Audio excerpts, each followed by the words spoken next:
उस साल मेरी जिंदगी एकदम टूट गई थी।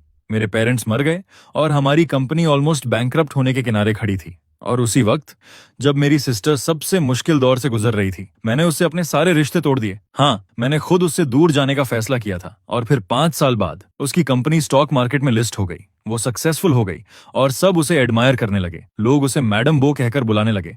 फिर एक दिन एक जर्नलिस्ट ने उससे पूछा, इन सालों में आप सबसे ज्यादा किसकी आभारी हैं? मैं बस इमेजिन कर सकता हूँ उस मोमेंट को। मेरी सिस्टर की आंखें ठंडी थीं, लेकिन उसकी आवाज बिल्कुल साफ थी। उसने कहा, अपने उस भाई की जो पैसे के लिए मुझसे लड़कर चला गया। और फिर उसने बिना रुके कहा, नहीं, अब वो मेरा भाई भी नहीं है। उस वक्त शायद मुझे फर्क पड़ना चाहिए था, लेकिन अब बहुत देर हो चुकी थी। जर्नलिस्ट ने फिर पूछा, वो अब कैसा है? और उसी के बाद उस जर्नलिस्ट ने ऑनलाइन सर्च शुरू कर दी। 10 मिलियन का रिवॉर्ड तक अनाउंस कर दिया गया मुझे ढूंढने के लिए, लेकिन उन्हें मैं नहीं मिला। उन्हें सिर्फ मेरी मौत से पहले लिखी गई मेरी डायरी मिली। जब वो डायरी मेरी सिस्टर को दी गई, वो वहीं खड़ी रह गई। उसके हाथ कांप रहे थे, लेकिन अगले ही पल उसने वो डायरी कूड़ेदान में फेंक दी और बोली, ये वियन की कोई चाल है या फिर प्रोग्राम के लिए जानबूझकर किया जा रहा है? जर्नलिस्ट ने सिर हिलाया। उसने धीरे से मेरी डायरी उठाई और कहा, ये सच में आपके भाई की मरने से पहले की डायरी है। और जहां तक बॉडी की बात है, उसे ऑनरेडी क्रिमेशन कर दिया गया, क्योंकि उसे क्लेम करने वाला कोई नहीं था। इसलिए क्रिमेटोरियम ने प्रोसेस कर दिया। उसकी बात पूरी भी नहीं हुई थी कि मेरी सिस्टर गुस्से में खड़ी हो गई और बोली, मत सोचो कि मैं उसे माफ कर दूंगी इस तरह के चीप ट्रिक्स के लिए। जाओ और बोनियान से कहो कि अब मेरा एक नया भाई है। वो मेरे लिए कुछ भी नहीं है। अगर वो मर भी जाए तो मुझे फर्क नहीं पड़ेगा। जर्नलिस्ट उसे ऑकवर्ड होकर देखने लगा और बोला, तो इस डायरी का क्या करें? मेरी सिस्टर वानतांग हल्का सा हंसी और बोली, पढ़ो, मैं देखना चाहती हूँ उसने डायरी में क्या झूठ गढ़ा है। और फिर मेरी आवाज उस डायरी के जरिए सामने आई, हेलो, आज से प्लीज मेरा ख्याल रखना। अब शायद सिर्फ तुम ही मेरे साथ रहोगे। मैं खुद को याद करता हूँ, आज जब मैं घर से भाग रहा था अपने साथ वो सारे गिफ्ट्स लेकर जो मेरी फैमिली ने मुझे दिए थे, तब मेरी सिस्टर ने मुझे पकड़ लिया। सच कहूं तो मैं उससे मिलना नहीं चाहता था। मैं बस चुपचाप घर छोड़ना चाहता था, लेकिन वो बहुत परेशान करने वाली है। उसने मेरा हाथ पकड़ लिया और कहा कि मैं ना जाऊं। उसने कहा कि मैं उसका इकलौता फैमिली हूं। उस पल मेरा दिल थोड़ा कांपा था, लेकिन फिर भी मैंने सख्त चेहरा बनाकर उससे कहा, कंपनी बैंकरप्ट हो रही है, फिर भी तुम मुझे वो बाइक मॉडल दिला सकती हो जो मुझे पसंद है। तुम पैसे ऐसे उड़ा सकती हो, तुम मुझे मेंटेन कर सकती हो बिना इस टेंशन के कि हर दिन फाइन बचाना पड़े। लेकिन वो और भी बेचैन हो गई। उसने पूछा, मैं किसके साथ जा रहा हूँ? कहा कि मुझे बेवकूफ मत बनो। और ये भी कहा कि वो और मेहनत करेगी, बहुत सारा पैसा कमाएगी, मुझे पहले जैसा लाइफ देगी, जैसे मैं कोई यंग मास्टर हूँ। और फिर मैंने क्या कहा था, मुझे तो ठगा जाना ज्यादा पसंद है। तुम्हें क्या? अगर तुम्हारे पास मुझे मेंटेन करने की कैपेसिटी और पैसा होता तो मैं अभी भी तुम्हारा अच्छा भाई होता, घर वापस आ जाता। लेकिन तुम्हारे पास कब पैसा होगा? मेरी सिस्टर, जो इतनी प्रौड थी, मुझे रोकने के लिए घुटनों पर बैठ गई थी। सच में कितना पैथेटिक था ना। मैंने अपना चेहरा घुमा लिया और आंसू पोंछ लिए ताकि वो देख ना सके। फिर मैंने कहा, मेरे फ्यूचर में दखल मत दो। और उसी वक्त मैंने उससे सारे रिश्ते तोड़ दिए। लोग मुझे देखते रहे जब मैं अपना सामान घसीटते हुए दूर जा रहा था। सॉरी सिस्टर, तुम्हें बहुत दर्द हुआ होगा ना। डायरी का वो हिस्सा खत्म हुआ और उस रात जर्नलिस्ट ने गहरी सांस ली। अनएक्सपेक्टेडली सीईओ अपनी छोटी ब्रदर पर इतना डिपेंड करती थी। लेकिन कैमरा मेरी सिस्टर की तरफ गया। उसके चेहरे पर कोई इमोशन नहीं था, वो अब भी ठंडी थी। उसने बस हल्के से कहा, मुझे बहुत पछतावा है। पछतावा है कि मैंने उसके साथ इतना अच्छा व्यवहार किया, एक नालायक को पाल लिया। डायरी फिर शुरू हुई। मैं फिर आ गया हूँ। आज मैं एक और हॉस्पिटल गया टेस्ट कराने। सच कहूं तो मुझे उम्मीद थी कि पिछली डायग्नोसिस गलत हो, ताकि मैं वापस जाकर अपनी सिस्टर से कह सकूं, मुझे पछतावा है। बस अगर मैं उससे माफी मांग लूं, वो मुझे पहले की तरह माफ कर देगी। लेकिन इस जिंदगी में इतने मिरेकल्स कहाँ होते हैं? डॉक्टर ने मुझे सीरियस चेहरे से देखा और पूछा, तुम्हारे पेरेंट्स कहाँ हैं? फिर उसने कहा, प्राथमिक हेपेटोसेल्युलर कार्सिनोमा ऑलरेडी टर्मिनल स्टेज में है, तुम्हें तुरंत हॉस्पिटलाइज होना पड़ेगा। मुझे उस बीमारी का पूरा मतलब समझ नहीं आया, लेकिन मौत का डर, उसने मुझे रुला दिया। मैं सिर्फ 18 साल का था। डॉक्टर ने मुझे सिंपैथी से देखा और एडमिशन का बिल दे दिया। मैं भागकर पेमेंट मशीन तक गया, लेकिन अमाउंट देखकर मैं चुपचाप हॉस्पिटल से निकल गया। छोड़ो, मैंने अपनी सिस्टर का मेन कार्ड लिंक किया हुआ है, उसमें थोड़ा पैसा बचा है। वैसे भी मैं मरने वाला हूँ, क्यों उसकी मेहनत की कमाई बर्बाद करूं? उसका पैसा बहुत मुश्किल से आता है, क्योंकि जब से वो कॉन्ट्रैक्टर भागा था जिसके साथ मेरे पेरेंट्स काम कर रहे थे, प्रोजेक्ट गिर गया था, फंडिंग चेन टूट गई थी और मेरे पेरेंट्स उस भारी प्रेशर के नीचे हर जगह भागते फिर रहे थे। मेरी यादों में वो दिन आज भी साफ है। एक सोशल इवेंट में जाते वक्त मेरे पेरेंट्स का कार एक्सीडेंट हो गया था और दोनों वहीं खत्म हो गए। और उसी पल से कंपनी के सारे बोझ मेरी सिस्टर के कंधों पर आ गए। मैंने अपनी आंखों से देखा था कैसे लोग कर्ज वसूलने आते थे, घर की हर कीमती चीज उठा ले जाते थे पैसे के लिए। और मेरी सिस्टर मुझे पढ़ाई के लिए विदेश भेजने के लिए लाखों का इंतजाम करने की कोशिश कर रही थी। वो लोगों के सामने घुटनों पर बैठ गई थी, अपना सिर जमीन पर मार रही थी। लेकिन आखिर में बैंक ने सारे एसेट्स ले लिए, कर्ज चुकाने के लिए वो हर जगह पैसे मांगने गई। इतनी शराब पी कि उसे स्टमक ब्लीडिंग हो गई और हॉस्पिटल में एडमिट होना पड़ा। लेकिन उसके पास ना इलाज के लिए पैसे थे, ना डॉक्टर को दिखाने का वक्त। जैसे ही थोड़ी ठीक हुई, वो फिर हॉस्पिटल से निकलकर काम ढूंढने लगी। लोगों के सामने हाथ जोड़कर, गिड़गिड़ाकर, जैसे खुद को छोटा बना रही हो। लोग कहते थे वो मजबूत है, उसे कुछ नहीं होगा। लेकिन सच में क्या तुम्हें नहीं लगता मेरी सिस्टर थोड़ी बेवकूफ है? मैं सच में उसका बोझ बांटना चाहता था। मैं उससे कहना चाहता था कि मुझे विदेश में पढ़ाई नहीं करनी। मैं अब पहले जैसा स्पॉइल्ड यंग मास्टर नहीं हूँ। मुझे कुछ भी नहीं चाहिए। मैं पार्ट टाइम काम करके उसे सपोर्ट कर सकता हूँ। लेकिन मैंने कभी नहीं सोचा था कि ऐसे क्रिटिकल टाइम में मुझे इतनी महंगी बीमारी हो जाएगी। डियर डायरी, क्या तुम्हें भी लगता है कि मैं बेकार हूँ? जर्नलिस्ट की आंखें भर आई थीं। उसने धीरे से कहा, शायद उस वक्त तुम्हारे भाई के जाने के पीछे कोई छुपी हुई वजह थी। इतनी कम उम्र में लिवर कैंसर सच में दुखद है। लेकिन मेरी सिस्टर जुआन एबो बस ठंडी हंसी हंस पड़ी और बोली, क्या शानदार विक्टिम बनने की एक्टिंग है? रिपोर्टर लिन, इसके झांसे में मत आइए। जोनियन सबसे अच्छी झूठ बोलने वाली है। बचपन में स्कूल न जाने के लिए ये पेरेंट्स से झूठ बोलती थी कि इसका टखना मुड़ गया है। पूरा परिवार डर जाता था, इसे घेर लेता था, हॉस्पिटल ले जाता था। ये हमेशा से अच्छी एक्ट्रेस रही है। डायरी फिर आगे बढ़ी। आज फिर एक रात बिना सोए गुजर रही है। मैं सोना चाहता हूं, लेकिन दर्द इतना अनबेयरेबल है कि हर पल बढ़ता जा रहा है। अगर पेनकिलर्स ना लूं तो सह नहीं पाऊंगा। लेकिन मेरे पास पैसे नहीं हैं और अभी ज्यादा जरूरी चीजें हैं। अगर मैंने रेंट नहीं दिया तो लैंडलॉर्ड मुझे निकाल देगा। फिर मुझे वही करना पड़ेगा जो बचपन में मेरी सिस्टर मजाक में कहती थी, छोटी गुफा में सोना। पहले जब मार्शल आर्ट्स नॉवेल्स पढ़ता था तो लगता था हीरोज का केव्स में सोना कूल होता है। लेकिन अब बड़ा होकर समझ आया, बिना पैसे के जीना कितना डरावना होता है। मेरे पास कोई और रास्ता नहीं था। मैंने पेरेंट्स के दिए गिफ्ट्स ऑनलाइन डाल दिए। वही कुछ चीजें थीं जो मैं अपने साथ लाया था। लेकिन जब भी कोई खरीदने आता, मैं बहाने बनाकर मना कर देता। अंदर से मैं उन्हें छोड़ना नहीं चाहता था। लेकिन आखिरकार दर्द और भूख के आगे मैं हार गया। मैंने कार्ड से 500 निकाल लिए। सॉरी सिस्टर, फिर से तुम्हारा पैसा खर्च कर रहा हूँ। गरीबी ने मुझे बदल दिया था। मेरी पुरानी आदतें खुद ही खत्म हो गई थीं। एक दिन तो मैं भूख से बेहोश होने वाला था। मैंने कूड़ेदान से किसी का फेंका हुआ गंदा बन उठाया और खा लिया। और सच कहूं, वो काफी अच्छा लगा। शायद गरीबी एक यंग मास्टर की सारी बीमारियां ठीक कर देती है। फिर मैं सुपरमार्केट गया, बंस का एक बैग खरीदा, एक कैन पानी लिया, हॉस्पिटल जाकर कुछ पेन किलर्स भी खरीदे, बाकी पैसे रेंट के लिए बचा लिए। फिर मेरे टीचर का कॉल आया। उसने कहा, तुम्हारे मार्क्स अच्छे हैं, अचानक क्लास छोड़ना ठीक नहीं है। मुझे डर था कि वो मेरी सिस्टर से कांटेक्ट करेगा, इसलिए मैंने स्कूल छोड़ने का फैसला किया। लेकिन फिर भी उसने मेरी सिस्टर को कॉल कर दिया और कुछ देर बाद मेरी सिस्टर का कॉल आया। उसकी आवाज फिर से ठंडी थी। उसने कहा, वोनान, मुझे पता है तुम मुझसे कोई रिश्ता नहीं रखना चाहते। मुझे फर्क नहीं पड़ता तुम किस औरत के साथ हो, लेकिन उसके लिए अपनी पढ़ाई तक छोड़ देना, क्या ये हमारे पेरेंट्स के साथ न्याय है? मैं उसकी आवाज सुन रहा था, लेकिन ऐसा लग रहा था जैसे बहुत लंबा समय गुजर गया हो, जैसे आधी जिंदगी बीत गई हो। मैंने अपना मुंह ढक लिया ताकि मैं जोर से रोना पड़ूं, लेकिन आंसू रुक ही नहीं रहे थे। सिस्टर, मैं तुम्हें कितना मिस करता हूँ। दूसरी तरफ वो इम्पेशेंट हो गई और बोली, अगर तुम ऐसे ही रहे तो मैं सच में तुम्हारी चिंता करना बंद कर दूंगी। और फिर उसने फोन काट दिया। लेकिन मैं बहुत देर तक रोता रहा। डियर डायरी, शायद मैं अपनी सिस्टर को ब्लॉक कर दूंगा और कल मैं स्कूल छोड़ने की फॉर्मेलिटीज पूरी करूंगा। जर्नलिस्ट्स के बीच माहौल थोड़ा हैवी हो गया था। सीई थोड़ी स्टंट थी। उसने रुककर अपनी आंखों के कोने साफ किए और अगला पन्ना पलटा। डियर डायरी, मैंने घर बदल लिया। जिस पुराने हॉस्टल में मैं रह रहा था उसका किराया 50 पर नाइट था। मेरे लिए वो बहुत महंगा था, इसलिए मैं पूरा दिन भागता रहा, पूरी सिटी छान मारी और आखिरकार शहर के साउथ में एक रिमोट सी अर्बन विलेज में मुझे एक हॉस्टल मिला जो सिर्फ 30 पर नाइट था। कमरे में 4 बेड्स थे और मेरे सामने वाले बेड पर एक अजीब सा अंकल रहता था। तभी मेरी नजर एक लड़की पर पड़ी। मुझे याद है, मैंने उसे अभी देखा था। वो नीचे वाली मिलिटेरा में रहती थी। उसका नाम सियांग था। उसने मेरी तरफ देखा और हल्का सा मुस्कुराकर कहा, चिंता मत करो, अब तुम्हारे पास मैं हूँ, मैं तुम्हारा ख्याल रखूंगी। वो सच में बहुत अच्छी थी। उस रात मैंने दवा ली और बहुत शांति से सो गया। और फिर मैंने एक सपना देखा। उस सपने में पापा, मामा, हम दोनों, मैं और मेरी सिस्टर को डिज्नी लेकर गए थे। उन्हें पता था मुझे आयरन मैन पसंद है। मेरी सिस्टर मेरे लिए घंटों लाइन में खड़ी रही और जब आखिर उसका नंबर आया, उसने मेरा नाम जोर से पुकारा और मुझे उस एक्टर के सामने धक्का दे दिया जो आयरन मैन का रोल कर रहा था। आखिरकार मैं अपने फेवरेट आइडल के साथ फोटो ले पाया। मैं इतना मुस्कुराया कि मेरी आंखें सिकुड़ गईं। पापा, मामा और मेरी सिस्टर थोड़ी दूर खड़े मुझे खुशी से देख रहे थे। लेकिन जैसे ही मैंने फोटो खत्म की और पीछे मुड़ा, सब गायब हो चुके थे। जो आसमान पहले साफ था, वो अचानक अंधेरा हो गया। मुझे डर लगने लगा।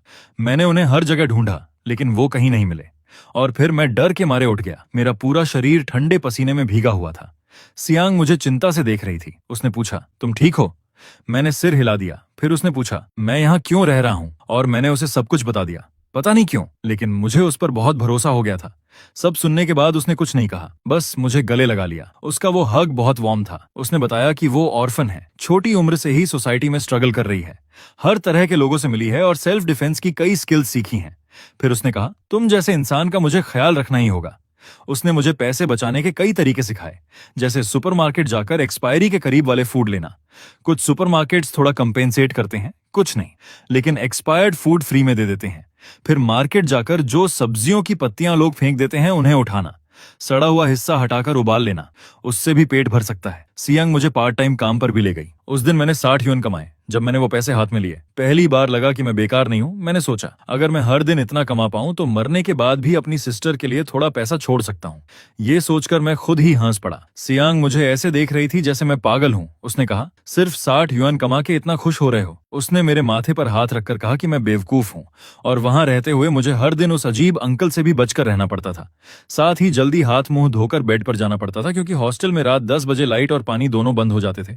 लेकिन सच कहूं, उन दिनों में भी मैं काफी खुश था। आज भी याद है, लगभग लाइट बंद होने का टाइम हो गया है, गुड नाइट। जर्नलिस्ट ने नोटिस किया कि जब उस अंकल बेसो का जिक्र आया तो मेरी हमेशा ठंडी रहने वाली सिस्टर ने भी चुपचाप अपने हाथ कस लिए थे। उसे लगा शायद वो उतनी बेरहम नहीं है जितना दिखाती है। लेकिन अगले ही पल उसने सोचा शायद ये सिर्फ उसका भ्रम है। फिर उसने अगला पन्ना पलटा और पढ़ना जारी रखा। डियर डायरी, मैंने हॉस्टल छोड़ दिया क्योंकि सियांग ने कल सब देख लिया था। उसके पास खुद के लिए भी सेविंग्स नहीं है, फिर भी वो मुझे हॉस्पिटल ले जाना चाहती थी। पहले मैंने उसे अपनी बीमारी के बारे में नहीं बताया था, बस इतना कहा था कि मैं अपनी सिस्टर से लड़कर घर छोड़ आया हूं, लेकिन अब मैं उससे ये छुपा नहीं सकता। शायद मैं सच में बदकिस्मत हूं, मैं अपनी सिस्टर पर बोझ नहीं बनना चाहता, और ना ही इस ब्रेव सिस्टर पर जिसे मैं अभी मिला हूं। उसने कहा था कि वो पैसे कमा रही है ताकि फ्यूचर में अपना कार रिपेयर वर्कशॉप खोल सके, अपना घर बना सके। उसने मुझसे कहा, मैं तुम्हें मरने नहीं दूंगी यंग मैन। जब उसने ये कहा, उसकी आंखों में एक अजीब सी बेबसी थी। मैंने मुस्कुराकर सिर हिला दिया, लेकिन अंदर से मैं बस सोच रहा था, गुड बाय सिस्टर। अगले दिन सुबह सुबह मैं चुपचाप अपना थोड़ा सा सामान घसीटते हुए वहां से निकल गया। अभी मैं स्क्वाट करके डायरी लिख रहा हूँ। मेरे पैरों में दर्द हो रहा है, थोड़ा रुककर आराम करता हूँ। हाँ, अब ठीक है। हाल ही में मेरी हालत और खराब हो गई है। मैंने खून उलटना शुरू कर दिया है, अभी भी खुद को रोक नहीं पाया। फिर से खून की उल्टी हो गई। आसपास के लोग मुझे ऐसे देख रहे थे जैसे कोई डरावनी चीज देख ली हो। सब बहुत डर गए थे, दूर खड़े होकर उंगली से मेरी तरफ इशारा कर रहे थे। मैं वहीं सिकुड़ कर बैठ गया था। काफी देर बाद जब मैंने सिर उठाया तो देखा कि मेरी डायरी पर खून गिर चुका है। मैंने जल्दी जल्दी हाथ से उसे साफ करने की कोशिश की, लेकिन दाग और फैलता ही जा रहा था। सॉरी डायरी, मैंने तुम्हें भी गंदा कर दिया। मेरा इरादा नहीं था, बस दर्द इतना था कि कंट्रोल नहीं हो पाया। मैं जमीन पर बैठा खुद को संभाल ही रहा था कि एक पुरानी कपड़े पहनी हुई आंटी मेरे पास आई। उसने बिना मेरी मना करने की परवाह किए मेरे हाथ में कुछ पैसे रख दिए और तुरंत भाग गई। मैं चुपचाप उसके पीछे गया और देखा कि वो अपने डिसेबल्ड पति के साथ थी। उसके पति की गोद में एक छोटा बच्चा था। उसने अपने बाल ठीक किए और बच्चे के गाल पर किस किया, फिर वापस मेहनत से फल बेचने लगी। मैं वहीं खड़ा रहा बहुत देर तक, जब तक अंधेरा नहीं हो गया। ठंड से मेरा आधा शरीर सुन्न हो गया था, फिर भी बहुत सारे फल बचे हुए थे। आंटी ने हल्की सी आह भरी। उसके पति ने उसे कुछ कहकर दिलासा दिया। दोनों सामान समेटने लगे। उन्होंने बच्चे को पास की टोकरी में रख दिया। मैंने अपना कैप नीचे किया और जल्दी से पास गया, और जब वो ध्यान नहीं दे रही थी मैंने पैसे बच्चे के कपड़ों में रख दिए। काफी अच्छा एक्ट था। ऑलमोस्ट मैं खुद ही इमोशनल हो गया, लेकिन सच्चाई ये थी, मेरे पास खुद पैसे नहीं थे, इसलिए मैंने नॉवेल्स लिखना शुरू कर दिया पैसे कमाने के लिए। तभी अचानक रिपोर्ट के दौरान मेरी सिस्टर की आवाज आई, रिपोर्टर लिन, आगे पढ़ने की जरूरत नहीं है। मैं यहाँ बैठकर अपना समय बर्बाद कर रही हूँ। वो मरने का नाटक कर रही है और मुझसे सामना करने की हिम्मत नहीं है, तो मैं उसे मरा हुआ ही मान लेती हूँ। वैसे भी मुझे फर्क नहीं पड़ता। इतना कहकर वो खड़ी हुई और बिना पीछे देखे चली गई। इंटरव्यू अचानक खत्म हो गया, लेकिन ये एपिसोड वायरल हो गया। लोगों ने पता लगाया कि 5 साल पहले जब उसने मुझसे रिश्ता तोड़ा था, वो मेंटल हेल्थ क्लिनिक जाती थी, और सबने ये कंक्लूड किया कि पेरेंट्स की मौत और मेरे जाने की वजह से वो सिवियर डिप्रेशन में चली गई थी। बाद में जब उसकी कंपनी सक्सेसफुल हो गई, उसने एक नया छोटा भाई अडॉप्ट कर लिया और मेरी डायरी इंटरनेट पर डिबेट का टॉपिक बन गई।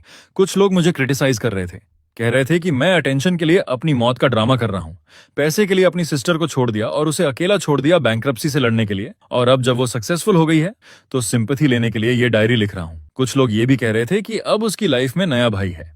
उसने उसके 18वें बर्थडे पर पूरा अमेजमेंट पार्क बुक कर दिया और उसे limited edition sports car gift की। उसे हाथों पर रखकर पाल रही है। लेकिन कुछ लोग ये भी मानते थे कि शायद इसके पीछे कोई हिडन स्टोरी है, क्योंकि डायरी बहुत रियल लग रही थी, इमोशन सच्चे थे। क्या ऐसा इंसान मटीरियलिस्टिक हो सकता है? डिबेट चाहे जो भी हो, लोग जानना चाहते थे कि मैंने आगे क्या लिखा है। पॉपुलैरिटी के चलते सबकी क्यूरियोसिटी बढ़ गई। टीवी स्टेशन के रिपोर्टर ने फिर से मेरी सिस्टर से कांटेक्ट किया और पूछा कि क्या वो मेरी डायरी पब्लिश करने की परमिशन देगी।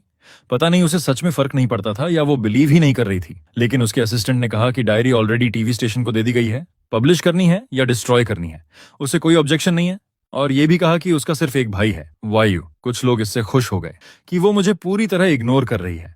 और फिर जल्द ही टीवी पर लाइव प्रोग्राम शुरू हुआ। गोनियन की डेथ से पहले की डायरी। रिपोर्टर लिन स्क्रीन पर आई। उसके चेहरे पर हैवी एक्सप्रेशन था। उसने कहा, आप सब की तरह मैंने भी ये डायरी पहले नहीं पढ़ी, लेकिन आज परमिशन मिलने के बाद मैं इसे लाइव आप सबके साथ शेयर करूंगी। उम्मीद है आप लोग समझेंगे। कुछ ही सेकंड्स में हजारों लोग लाइव में आ गए। 1 मिनट में ही नंबर लाखों पार कर गया। सब इंतजार कर रहे थे कि डायरी खुले।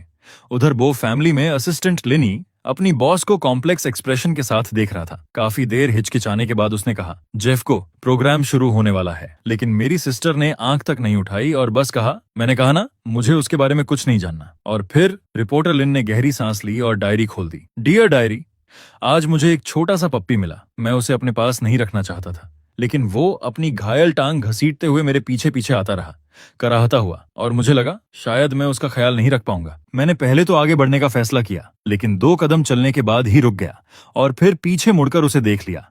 जैसे ही मैंने उस छोटे से पीले पपी को उठाया, उसकी आंखें अचानक चमक उठीं। वो मेरी हथेली को लगातार चाटने लगा। मैंने धीरे से आह भरी। लगता है इसे समझ आ गया कि मैं दिल से सॉफ्ट हूं। मैंने उसका नाम रखा चांग सेंग, मतलब लंबी उम्र। मैं चाहता था कि वो लकी हो, लंबी जिंदगी जिए, मेरी तरह छोटी और अधूरी नहीं। मैं उसे पेट हॉस्पिटल लेकर गया। सिर्फ चेकअप फी ने ही मेरी पूरी पॉकेट खाली कर दी। और डॉक्टर ने कहा, सर्जरी के लिए 2000 युआन लगेंगे। अगर ऑपरेशन नहीं हुआ तो वो मर जाएगा। मैंने चांग को अपनी बाहों में देखा और डॉक्टर से धीरे से कहा, क्या मैं कुछ दिनों बाद इसे सर्जरी के लिए ला सकता हूँ? मेरे पास अभी पैसे नहीं है। लेकिन उसने साफ मना कर दिया। और डिले नहीं कर सकते, लेटेस्ट कल तक। मैं चांग को गोद में लेकर हॉस्पिटल से बाहर आया और सड़क के कोने पर बैठ गया। मैं उससे बात करने लगा। तुम कितने बेवकूफ हो, इतने सारे अमीर लोग हैं, उनके पास क्यों नहीं गए? मेरे पास क्यों आए, जो खुद मरने वाला है? और ऊपर से मैं इतना बेकार हूँ, तुम्हारे लिए 2000 युआन कहाँ से लाऊं? लेकिन वो कुछ नहीं समझ रहा था, बस खुशी से अपनी पूंछ हिला रहा था, जैसे उसे अपना घर मिल गया हो। उसे देखकर मेरी आंखें फिर भर आईं और मजबूरी में मैं एटीएम गया 2000 युआन निकालने के लिए। लास्ट टाइम सिस्टर, ये आखिरी बार है जब मैं तुम्हारा पैसा खर्च कर रहा हूँ। लेकिन मैंने कभी नहीं सोचा था कि उसने मेरी सेकेंडरी कार्ड ऑलरेडी कैंसिल कर दी होगी। मैंने खुद को समझाया। मैंने ही कहा था कि रिश्ता तोड़ दूंगा।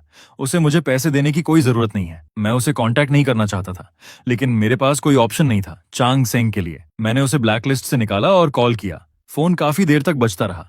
मुझे लगा वो उठाएगी ही नहीं, लेकिन आखिरकार उसने उठा लिया। उसकी आवाज ठंडी थी। तो तुम्हें पछतावा हो रहा है? तुमने मुझे ब्लॉक किया और अब खुद कॉल कर रहे हो? तुमने ही कहा था ना कि रिश्ता खत्म या फिर पैसे खत्म हो गए। उसकी हर बात ने मेरे शब्द गले में ही रोक दिए।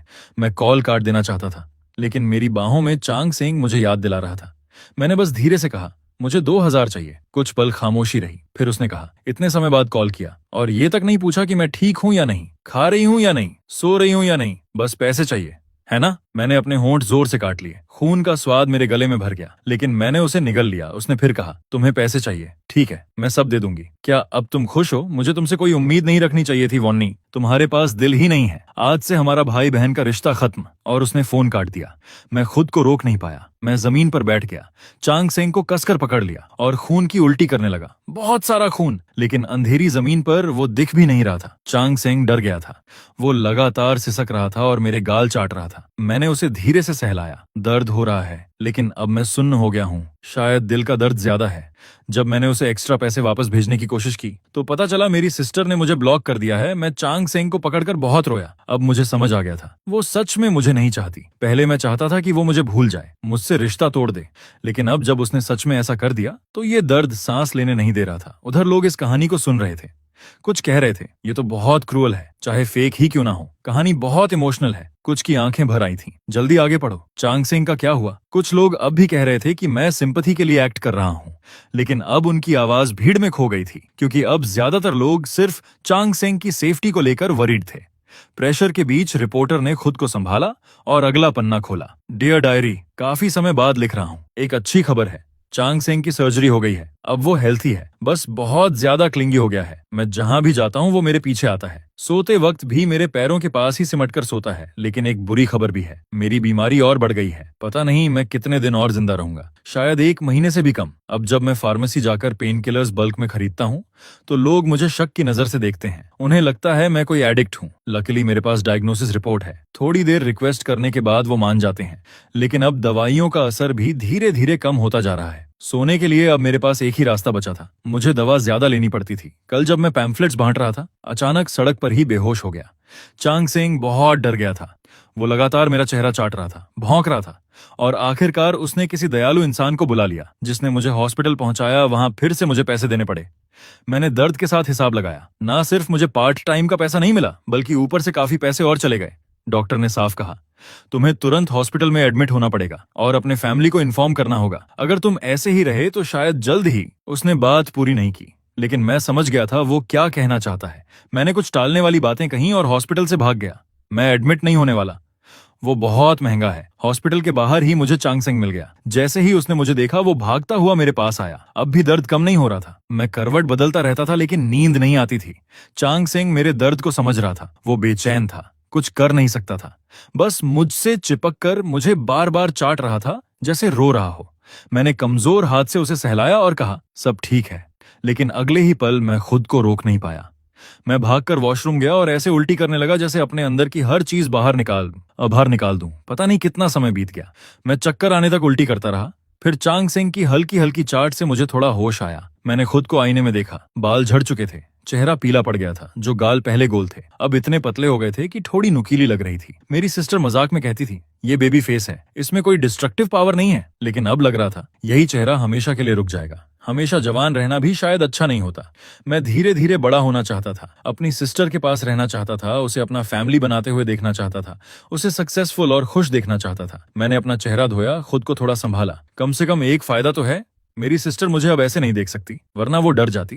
पेन किलर लेने के बाद ही मैं किसी तरह सो पाया। लेकिन आधी रात को फिर से बुखार आ गया। डियर डायरी, बहुत दर्द हो रहा है। सच में मैं अपनी सिस्टर को बहुत बहुत याद कर रहा हूँ। मैं उसे फिर से देखना चाहता हूँ, बस दूर से ही सही। क्या ये चाहत ज्यादा है? फिर मैंने फैसला किया, मैं चांग सेंग के साथ उसे देखने जाऊंगा। इसके लिए मैंने हैट, मास्क और एक ब्लैक कोट पहना। परफेक्ट, बिल्कुल पापरात्सी जैसा। मुझे बस उसे दूर से देखना था। डियर डायरी, मैं वापस आ गया। मेरी सिस्टर अब भी पहले की तरह खूबसूरत और कैपेबल है, बस थोड़ी लंबी और पतली हो गई है। मैं बस उसे एक नजर देखकर जाना चाहता था, लेकिन वो खुश नहीं लग रही थी, जबकि पहले उसे हंसना बहुत पसंद था। शायद अगले जन्म में मैं फिर उसके साथ रहूंगा। मुझे समझ नहीं आया वो हॉस्पिटल क्यों गई थी, उसे साइकोलॉजिकल थेरेपी की जरूरत क्यों है। उसके जाने के बाद मैं उसके डॉक्टर के पास गया। उसने ठंडे अंदाज में कहा, ये पेशेंट की प्राइवेसी है। लेकिन जब मैंने बार बार रिक्वेस्ट किया तो उसने एक गहरी सांस ली और मेरी सिस्टर की हालत पर अफसोस जताया। तुम्हारी सिस्टर बहुत बीमार है, पेरेंट्स की मौत ने उसे तोड़ दिया और तुम्हारे जाने ने उसे और गिल्ट में डाल दिया। उसे लगता है वो अच्छी नहीं है, उसने तुम्हारा ख्याल नहीं रखा, इसलिए तुम उसे छोड़ गए। उसने खुद को हर्ट करना भी शुरू कर दिया। ये सुनकर मैं रोया, बहुत रोया, और फिर हंस पड़ा। मेरी सिस्टर कितनी बेवकूफ है। असली बेकार तो मैं हूँ, मैं ही उसे नीचे खींच रहा था। वो तो दुनिया की सबसे अच्छी सिस्टर है। वो अपनी पूरी साल की कमाई बचाकर मुझे एक्सपेंसिव बर्थडे गिफ्ट देती थी, स्कूल के उन बुलीज को मार देती थी जो मुझे तंग करते थे, चाहे इसके लिए उसे सजा ही क्यों ना मिले। पेरेंट्स की मौत के बाद उसने सब कुछ अकेले संभाला, इतना प्रेशर सहा, और फिर भी मुझे एक कंफर्टेबल लाइफ थी। मैं उसे कैसे नफरत कर सकता हूँ। उसी वक्त रीडर रुक गया। उसने डायरी को कैमरा के सामने दिखाया। उस पेज पर सुंदर हैंडराइटिंग के साथ कुछ ऐसे निशान थे जैसे वो भीग कर सूख गया हो। शायद वो बहुत देर तक रोई थी। उसके आंसुओं ने उस पेज को भिगो दिया था। रीडर की आंखें भी भर आईं। उसने कांपती आवाज में पढ़ना जारी रखा, मैं कितना बेकार हूँ, मैं कुछ नहीं कर सकता। मैंने अपनी सिस्टर को अपने सामने गुजरते देखा, लेकिन उसे गले लगाने की हिम्मत नहीं हुई। जिस पल हमारी नजरें मिली वो मुझे पहचान भी नहीं पाती। हाँ, मेरी हालत अब बहुत खराब है। बेहतर है वो मुझे ऐसे ना देखे। मैं नहीं चाहता वो दुखी हो। और फिर डियर डायरी, मैंने एक फैसला लिया है। इतने दर्द में धीरे धीरे मरने से बेहतर है कि मैं खुद अपनी जिंदगी खत्म कर दूं। क्या मैं सही कर रहा हूँ? मैं सच में इस बीमारी की वजह से बहुत कंफ्यूज्ड हूँ। मैं अक्सर तुमसे बातें करता हूँ, तुम्हें और चांद सिंह को।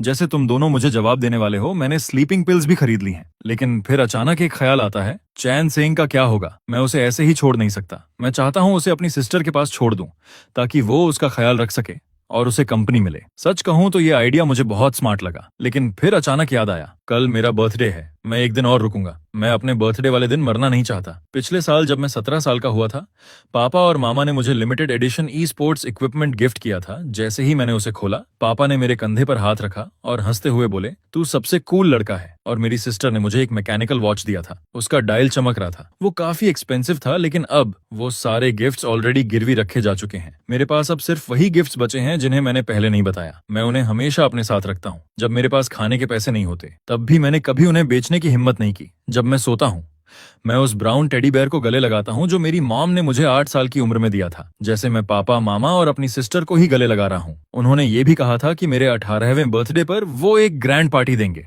अपने छोटे मास्टर के लिए। लेकिन अब मेरे साथ कौन है? शायद सिर्फ चांद सिंह। मैंने उसे गले लगाया। वही एक वार्मथ थी जो मुझे महसूस हो रही थी। चांद सिंह ने जैसे मेरे इमोशन समझ लिए।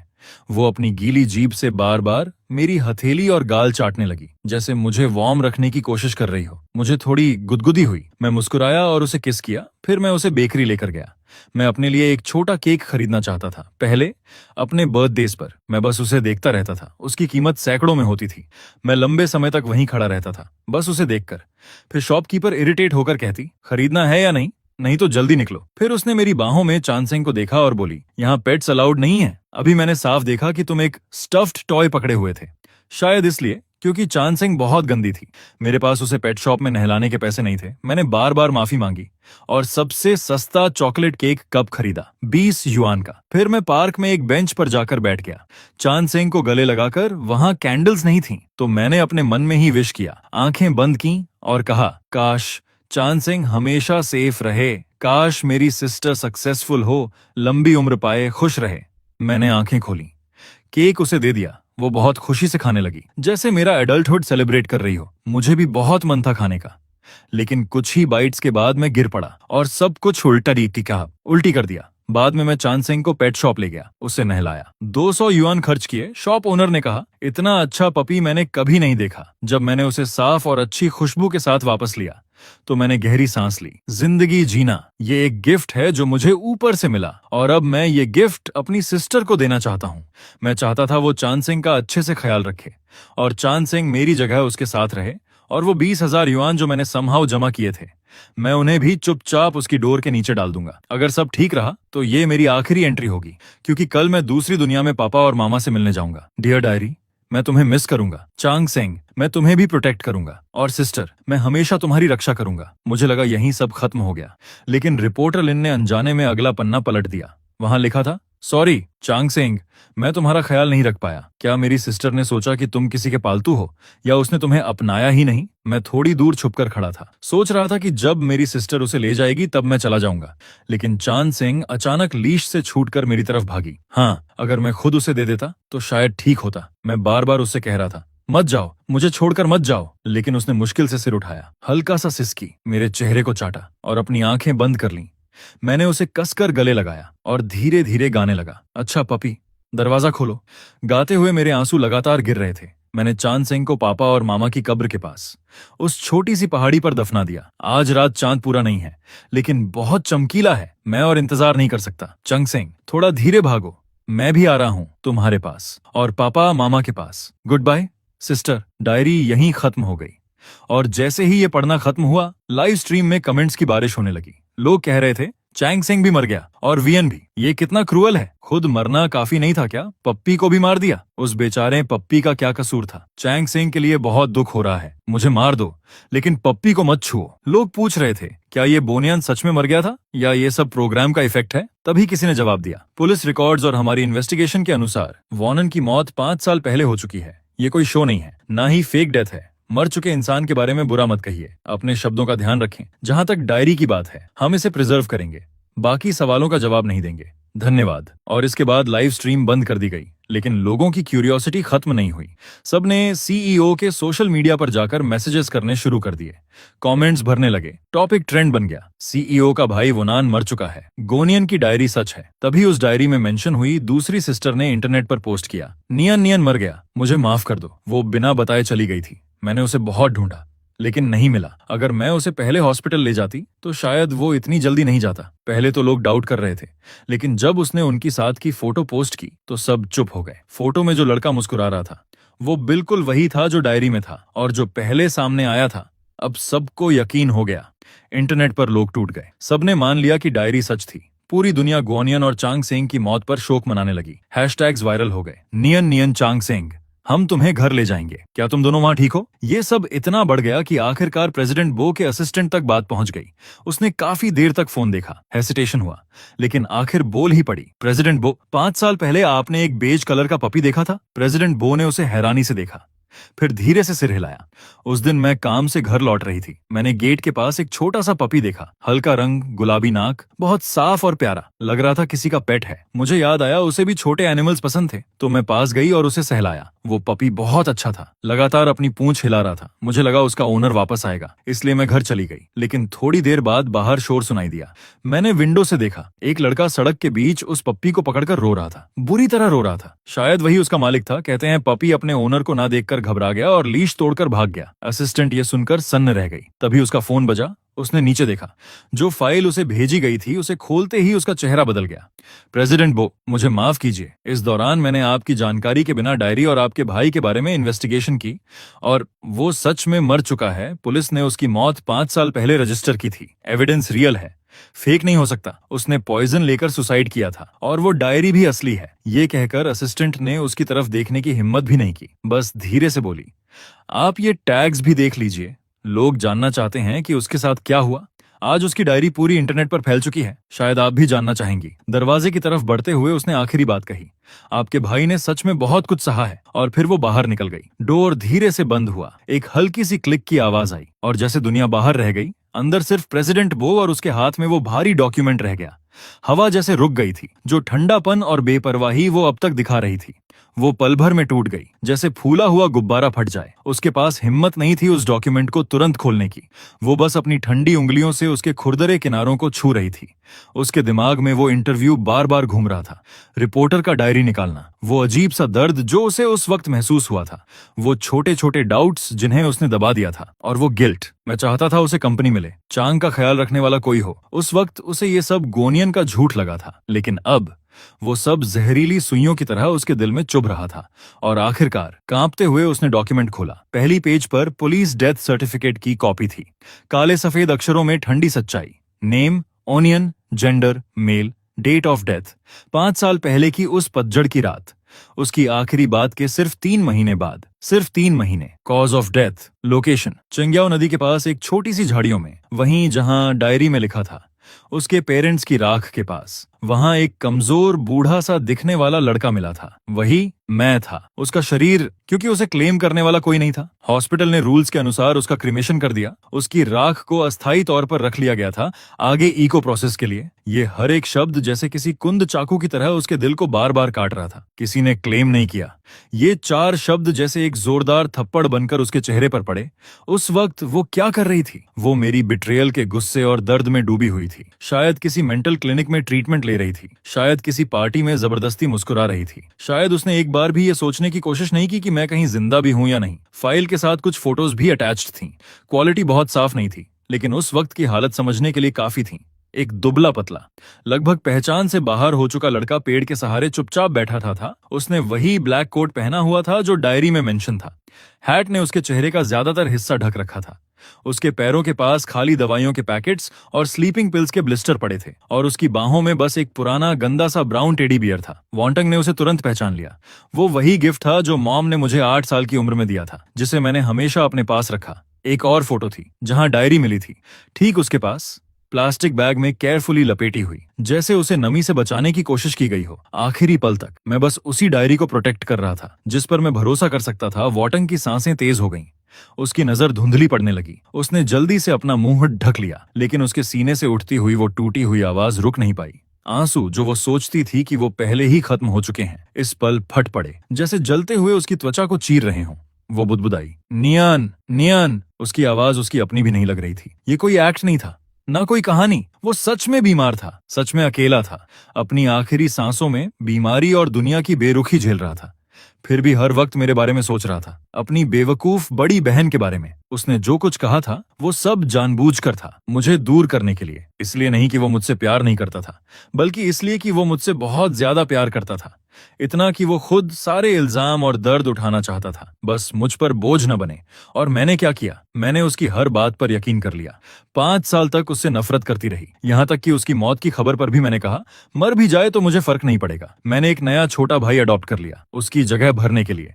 लेकिन मैंने कभी यह समझने की कोशिश ही नहीं की कि उस दिन उसने ऐसा फैसला क्यों लिया। एक भारी पछतावा और गिल्ट की लहर उसे डुबोने लगी। उसे मेरी आखिरी बातें याद आईं। मैं तुम्हें सब दे दूंगी, क्या अब तुम खुश हो? मुझे तुमसे कोई उम्मीद नहीं रखनी चाहिए थी, तुम्हारे पास दिल ही नहीं है। और फिर उसने कॉल काट दिया था, मुझे ब्लॉक कर दिया था। उस वक्त मुझे कितना दर्द हुआ होगा, कितना। उसे याद आया, मैं खून उलट रहा था, चांग सेंग को पकड़कर बुरी तरह रो रहा था। इतने सालों से दबा हुआ दर्द अब उसके गले से निकलकर चीख बन गया। वांटंग खुद को संभाल नहीं पाई। वो चेयर से फिसलकर नीचे कारपेट पर बैठ गई, एक खोई हुई बच्ची की तरह। अपने शरीर को समेटकर जोर जोर से रोने लगी। उस रोने में सिर्फ पछतावा नहीं था, बल्कि एक ऐसा दर्द था जिसे कभी ठीक नहीं किया जा सकता। वो जमीन पर हाथ मार रही थी, उसके नाखून महंगे कारपेट में धंसने वाले थे। मैं उसे बचा सकती थी, मैं उसे पहचान सकती थी। मैं उसे पहचान क्यों नहीं पाई? ये सवाल बार बार उसके दिमाग को खा रहा था। उसे वो दिन याद आया, फेयर में भीड़ के बाहर एक दुबला पतला इंसान, कैप और मास्क पहने हुए। वो मैं था, उसका नियन नियन। वो मुझे देख रही थी, लेकिन उसने ठंडेपन से नजर हटा ली। अगर उस वक्त वो रुक जाती, अगर वो पास आकर बस एक बार पूछ लेती। लेकिन जिंदगी में अगर नहीं होते। ऑफिस के बाहर लिन और बाकी सेक्रेटरीज अंदर से आती उसकी टूटी हुई रोने की आवाज सुन रहे थे। सब एक दूसरे को देख रहे थे, उनकी आंखों में चिंता और सहानुभूति थी। लेकिन कोई अंदर जाने की हिम्मत नहीं कर रहा था, क्योंकि सब जानते थे उसे ये दर्द महसूस करना जरूरी है। उसे इस सच्चाई का सामना करना ही होगा। वो वांतांग को पता ही नहीं चला वो कितनी देर तक रोती रही, जब तक उसकी आवाज बैठ नहीं गई, जैसे उसके सारे आंसू खत्म हो चुके हों। बस शरीर में अनियंत्रित झटके रह गए थे। वो जमीन पर गिरी हुई थी, खाली आंखों से छत पर लगे उस महंगे शैंडलियर को देख रही थी। उसे लग रहा था जैसे पूरी दुनिया से रंग गायब हो गया हो। अगले दिन भी वो कंपनी नहीं गई। अर्जेंट काम लिनई ने संभाल लिए। शाम को वो चिंता के साथ विला पहुंची। स्पेयर की से दरवाजा खोला और एक तेज शराब की गंध उसके चेहरे से टकराई। लिविंग रूम पूरी तरह बिखरा हुआ था, खाली शराब की बॉटल्स हर जगह पड़ी थीं। वो बांटंग अभी भी कल वाला बिजनेस सूट पहने हुए थी। सोफा के कोने में सिकुड़ी हुई, बाल बिखरे हुए, आंखें सूजी हुई, चेहरे पर सूखे आंसुओं के निशान। लेकिन उसके हाथ में उस डायरी की फोटोकॉपी कसकर पकड़ी हुई थी। मैडम, वो। लिनी धीरे धीरे उसके पास आई। वंटंग ने धीरे से सिर उठाया। उसकी नजरें खाली थीं। कुछ देर बाद वो लिनी के चेहरे पर टिक गईं। लिनी? उसकी आवाज इतनी भारी थी कि सुनना मुश्किल था। वो मुझसे नफरत करता था, आखिर तक मुझसे नफरत करता रहा। लिनी के दिल में चुभन हुई। वो झुककर उसके हाथ से खाली वाइन बॉटल धीरे से ले ली और बोली, प्रेसिडेंट बो, डायरी के हिसाब से मिस्टर वियान ने कभी आपसे नफरत नहीं की। आखिरी तक वो बस यही चाहता था कि आप खुश रहें। वॉटंग हल्का सा हंसी, लेकिन वो हंसी टूटी हुई थी। खुश? मैंने उसे खो दिया, मुझे खुश रहने का क्या हक है? वो फिर से एक बॉटल उठाने लगी, लेकिन लिनी ने उसे रोक लिया। प्रेसिडेंट बो, आप ऐसे नहीं कर सकती। अगर मिस्टर वियन आपको इस हालत में देखेगा तो उसे भी शांति नहीं मिलेगी। वांतंग बुदबुदाई। शांति? उसकी आंखों से फिर आंसू बहने लगे।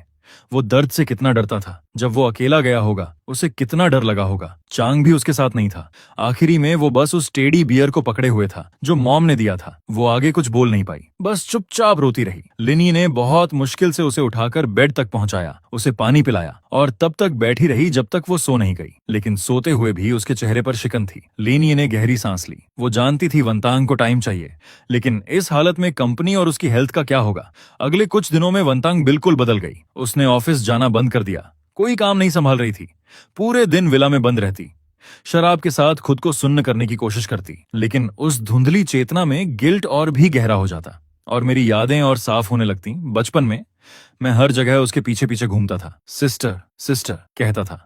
फिर वो रिबेलियस टीनेज फेज और आखिर में वो पतला सा लड़का जो रात में एक पपी की डेड बॉडी को पकड़कर रो रहा था। व्यू, उसका अडॉप्ट किया हुआ छोटा भाई, वीडियो कॉल पर दिखता। उसका चेहरा थोड़ा बहुत मेरे जैसा बनाया गया था, जैसे वो मुझे रिप्लेस करने की कोशिश कर रही थी। लेकिन वंटंग के अंदर अचानक एक अजीब सी घृणा और गिल्ट जाग उठी। मैं क्या कर रही हूँ? एक रिप्लेसमेंट ढूंढ रही हूँ? ये वायु के साथ भी अनफेयर था और मेरे लिए भी एक इंसल्ट।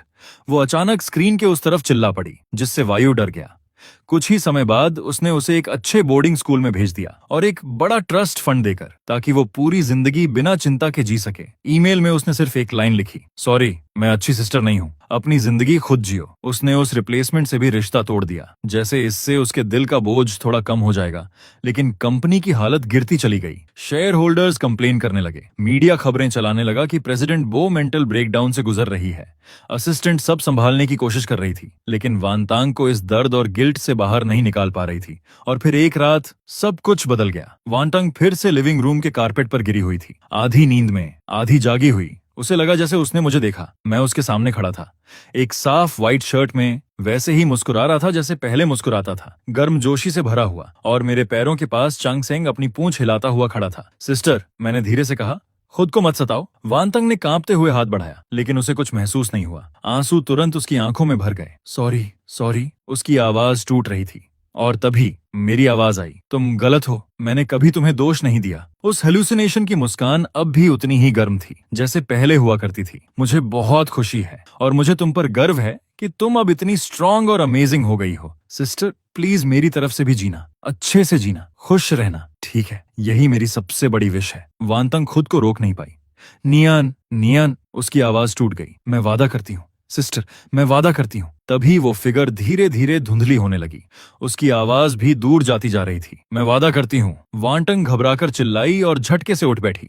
लेकिन कमरा खाली था, सिर्फ खिड़की से आती चांदनी थी। वहां मेरा कोई निशान नहीं था। फिर भी वो सपना इतना रियल था।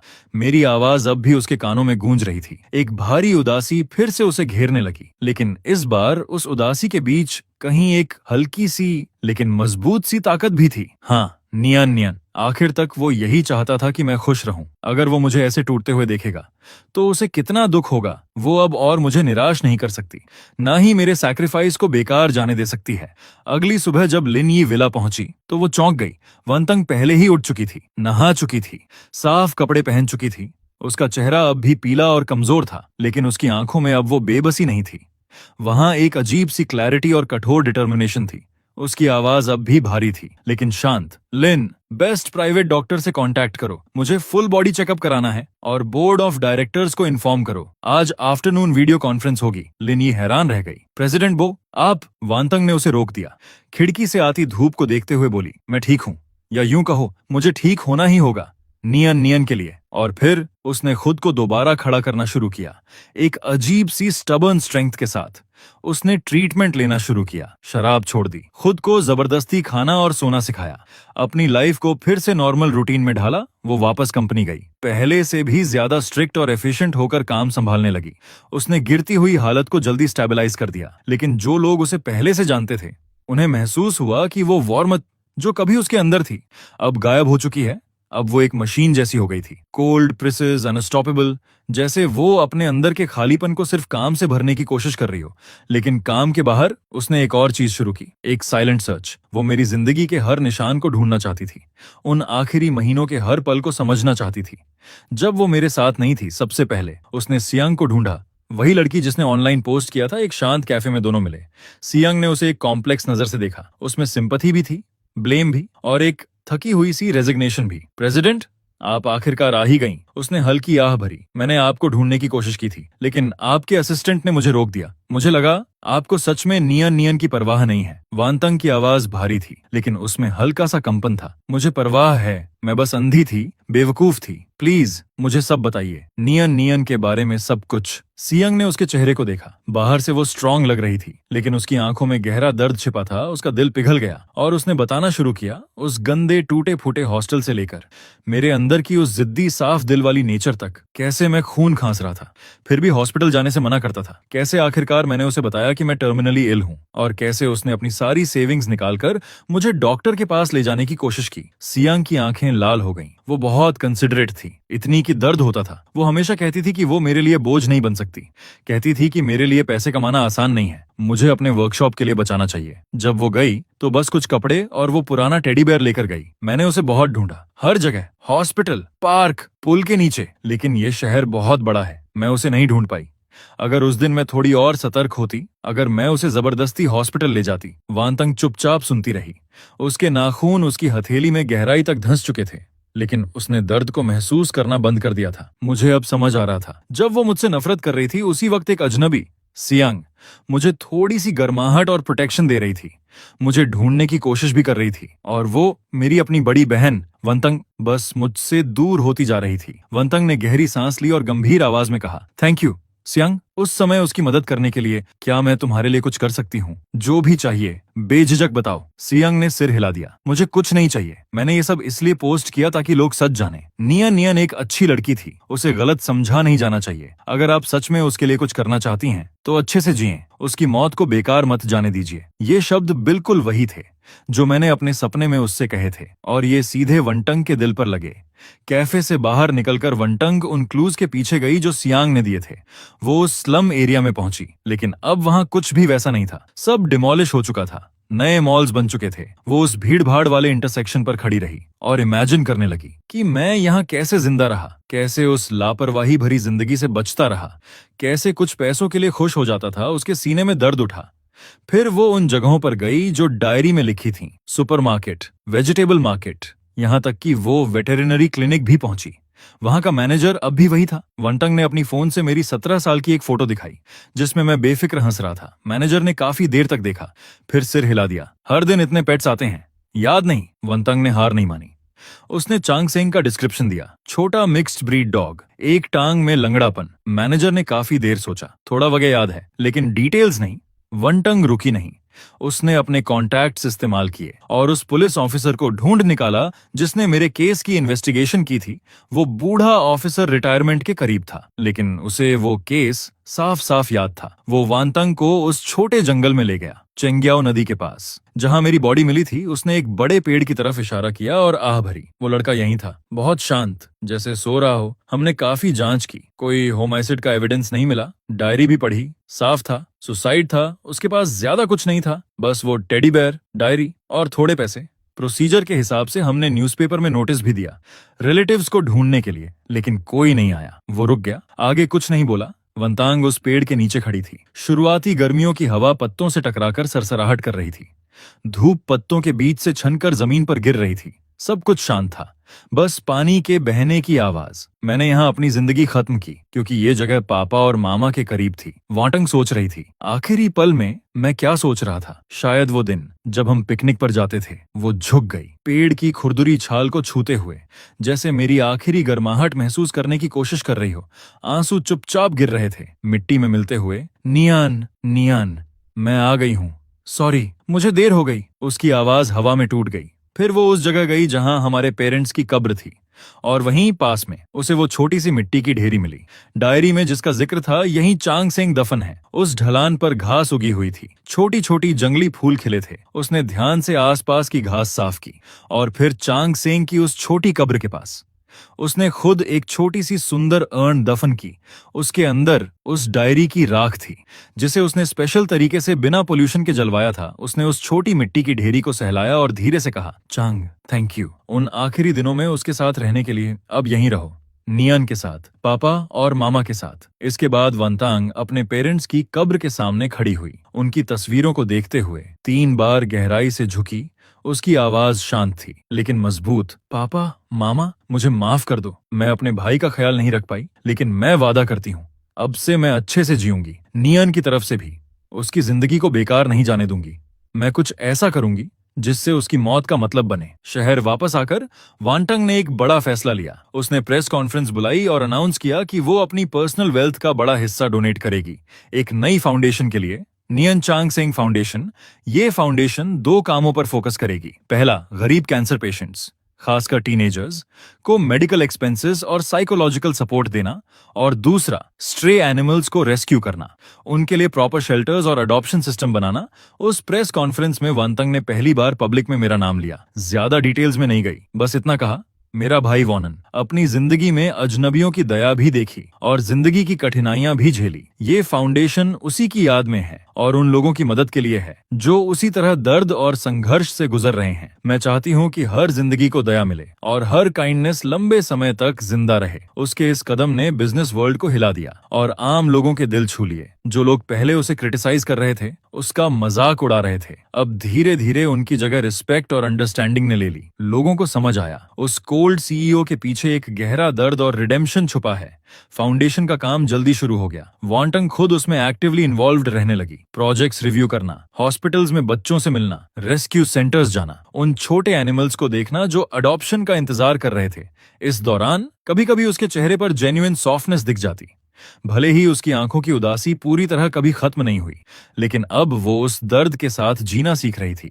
वो अक्सर एक चिल्ड्रंस हॉस्पिटल जाती जो फाउंडेशन फंड करता था, और बाहर बैठकर उन बच्चों को देखती जो बीमारी से लड़ रहे थे। एक बार एक छोटा बच्चा, जिसे वही बीमारी थी जो मुझे थी, कीमोथेरेपी से उसके सारे बाल गिर चुके थे, लेकिन फिर भी वो मुस्कुरा रहा था। उस पल वांतांग को मेरे बचपन की याद आ गई। वो उसके पास गई, धीरे से उसके सिर को छुआ और उसे एक नया टॉय टैक्सी दिया। बच्चे की वो खुशी भरी मुस्कान उसके ठंडे दिल में एक हल्की सी गर्माहट ले आई। उसने सियांग की भी मदद करने की कोशिश की, उसे इन्वेस्ट करके बलून शॉप खोलने में हेल्प करना चाहती थी, लेकिन सियांग ने फिर मना कर दिया। जेफाबो, आपकी काइंडनेस की मैं कद्र करती हूँ, लेकिन मैं अपने हाथों से कमाना चाहती हूँ, और अब मैं फाउंडेशन में वॉलंटियर भी हूँ। स्ट्रे एनिमल्स को रेस्क्यू करती हूँ, मुझे अच्छा लगता है। शायद यही नियन चाहता था कि हम सब अपने अपने तरीके से अच्छा जिएं। वांतंग ने इंसिस्ट नहीं किया, उसने उसकी चॉइस का सम्मान किया, और दिल से थैंकफुल थी कि मेरी आखिरी जिंदगी में मुझे ऐसा सच्चा दोस्त मिला। सियांग खिड़की के बाहर देखते हुए बोली। वो कहती थी, सोय सॉस के साथ एक साधारण बन भी उसके लिए फीस्ट जैसा होता है। उसकी आवाज शांत थी। असल में मुझे पता था वो बहुत भूखी होती थी, उसके पास कोई ऑप्शन नहीं था, लेकिन जब भी वो ये कहती थी उसकी आंखें चमकती थीं, जैसे वो सच में कोई लग्जरी खा रही हो। वंटंग चुपचाप सुन रही थी। उसने अपने नाखून हथेली में गड़ा लिए ताकि वो रो न पड़े। ये छोटे छोटे डिटेल्स डायरी के शब्दों से भी ज्यादा दर्दनाक थे, जैसे कोई बार बार दिल को काट रहा हो। अब वो सब समझ चुकी थी। कैसे सर्दियों में मैं ठंडे पानी के साथ सूखे बंस खाता था, कैसे दर्द में बिस्तर के पास कांपता था लेकिन कभी शिकायत नहीं करता था, और कैसे चांगसेंग अपने गीले जीभ से मेरे आंसू चाटकर मुझे संभालता था। वंटंग ने उस जगह का एड्रेस भी लिया जहां मैं पहले रहता था। वो स्लम अब खत्म हो चुका था, उसकी जगह बड़े बड़े बिल्डिंग्स बन गए थे। फिर भी वो अक्सर वहां ड्राइव करके जाती, सड़क के किनारे गाड़ी खड़ी करती, कुछ नहीं करती, बस उन बिल्डिंग्स को देखती रहती। इमेजिन करती कि मैं कैसे वहां अपनी बीमारी के साथ हर दिन स्ट्रगल करता था। कंपनी के काम वो अब भी अच्छे से संभाल रही थी, लेकिन पहले जैसी जान लगाकर मेहनत करने वाली एनर्जी अब उसके अंदर नहीं रही थी। अब वो पहले जैसी नहीं रही थी।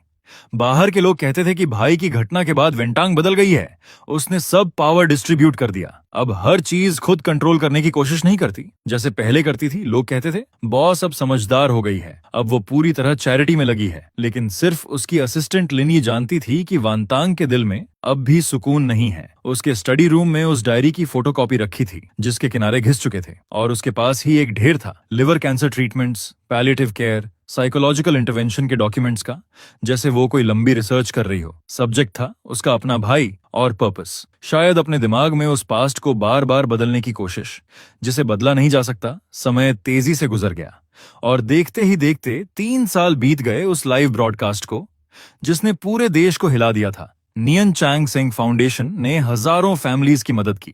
वांतांग को कई ऑनर्स भी मिले, लेकिन एक बारिश भरी शाम उसे एक कॉल आया। वो सैनिटोरियम से था, वायु का कॉल। वो अडॉप्टेड भाई जो विदेश में था, उसकी आवाज हेजिटेंट थी। सिस्टर, मैं तुम्हारे फॉरेन हाउस में पुरानी चीजें अरेंज कर रहा था, मुझे एक एल्बम मिला, बहुत छुपा हुआ। उसमें बोनान की चाइल्डहुड फोटोज हैं और कुछ डायरी पेजेस भी जो तुमने अपने टीनेज में लिखे थे, जो तुमने कभी किसी को नहीं दिखाए। मैंने उन्हें पढ़ा और मुझे कुछ बातें पता चली, शायद तुम भी भूल चुकी हो। ये सब पेरेंट्स की डेथ से पहले और बाद की बातें हैं, कुछ धुंधली, लेकिन जैसे कोई सच्चाई जानबूझकर छुपाई गई हो। वाटंग का हाथ जो फोन पकड़े हुए था हल्का सा कांप गया। बाहर बारिश की बूंदें कांच पर गिर रही थीं और उसके दिल में बेचैनी बढ़ रही थी। उसने वायु से कहा कि वो सब चीजें वापस भेज दे। कुछ दिन बाद वो पार्सल आ गया। एल्बम के साथ कुछ पीले पड़े कागज थे, वाटंग की टीनेज नोट्स, हैंड राइटिंग जल्दी जल्दी लिखी हुई, जिसमें इमोशन साफ दिख रहे थे। उसे याद आया वो रात जब पेरेंट्स के एक्सीडेंट से एक दिन पहले घर में बहुत बड़ा झगड़ा हुआ था। वो कंपनी के एक बड़े डिसीजन को लेकर था। पापा रिस्क लेना चाहते थे,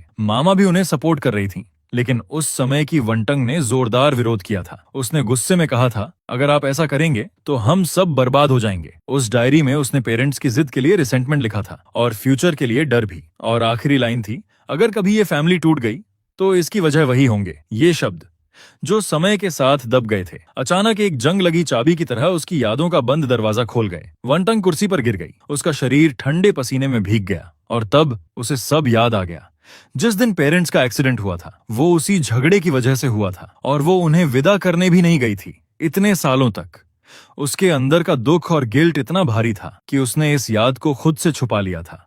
उसे बस इतना याद था कि पेरेंट्स उससे कितना प्यार करते थे और वो कितनी हेल्पलेस थी। लेकिन अब उसे समझ आया, जब नियन अपनी बीमारी का दर्द झेल रहा था, मैं भी अपने अंदर एक और गिल्ट लेकर जी रही थी, पेरेंट्स की मौत का। वो हमेशा सोचती थी कि नियन का जाना उसकी अपनी नाकामी की सजा है, लेकिन अब उसे लगा शायद ये उस दिन बोले गए कठोर शब्दों का भी परिणाम था, एक तरह का पनिशमेंट। ये लेयर्ड गिल्ट उसे पूरी तरह कुचल रहा था।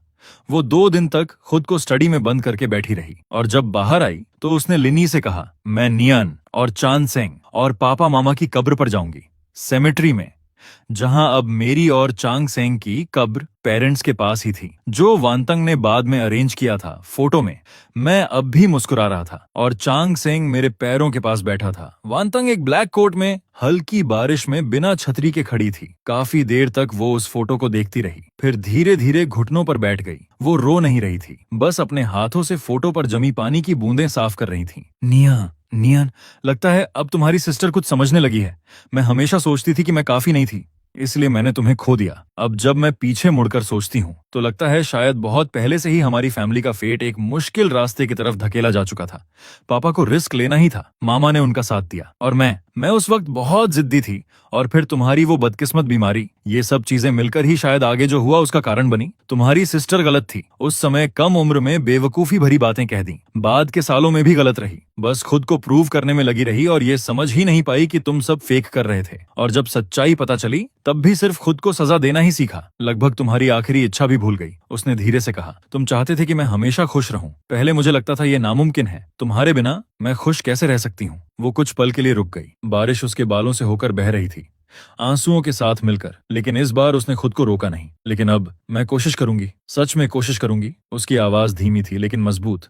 मैं तुम्हारी तरफ से नियन चांग सेंग फाउंडेशन को आगे बढ़ाऊंगी, तुम्हारे जैसे और बच्चों की मदद करूंगी, कंपनी को भी ऐसा बनाऊंगी जो ज्यादा लोगों की मदद कर सके, और मैं अपनी जिंदगी को भी एक्सेप्ट करने की कोशिश करूंगी, व्यू को भी। वो बच्चा भी आसान जिंदगी नहीं जी रहा। उसने धीरे से फुसफुसाया, नियन, शायद मैं खुद को कभी पूरी तरह माफ नहीं कर पाऊंगी, लेकिन मैं वादा करती हूँ अब मैं अतीत में नहीं फंसी रहूंगी। मैं अच्छे से जीऊंगी, तुम्हारी यादों को साथ लेकर। शायद यही तुम देखना चाहते थे, है ना? ये कहते हुए वो झुक गई और अपना माथा उस ठंडी कब्र पर टिका दिया, जैसे उस पार से कोई जवाब महसूस करना चाहती हो। थोड़ी देर बाद बारिश थम गई, बादलों के बीच से हल्की धूप निकली, कब्रिस्तान पर पड़ते हुए, और उन सफेद क्राइसेंथेमम्स पर चमक उठी जो उसने अभी रखे थे। उनकी पंखुड़ियों पर जमी बारिश की बूंदें चमक रही थीं। वॉटंग धीरे धीरे खड़ी हुई, आखिरी बार मेरी तस्वीर को देखा और फिर मुड़कर चल दी। उसके कदम पहले जितने भारी नहीं थे, अब भी धीमे थे, लेकिन उनमें एक अजीब सी मजबूती थी। कब्रिस्तान के पास पाइन ट्रीज के बीच से हवा गुजर रही थी, हल्की सी सरसराहट के साथ,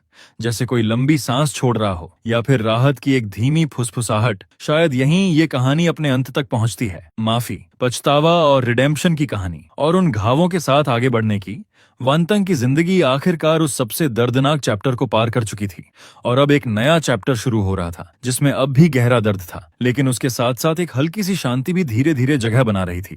उसकी जिंदगी का रिदम बदल गया था। वो अब भी बिजी थी, लेकिन पहले जैसी खुद को सजा देने वाली बेचैनी नहीं थी। उसने रेगुलर थेरेपी शुरू की, अपने अंदर के उन जटिल इमोशंस को समझने के लिए। पेरेंट्स की मौत का गिल्ट और मुझे ओवर प्रोटेक्ट करने की चाह, जो बाद में टूटकर पछतावे में बदल गई। ये प्रोसेस आसान नहीं था, इंसोम्निया और मूड स्विंग्स के साथ भरा हुआ था, लेकिन उसने हार नहीं मानी। व्यू के साथ उसका रिश्ता भी बदलने लगा।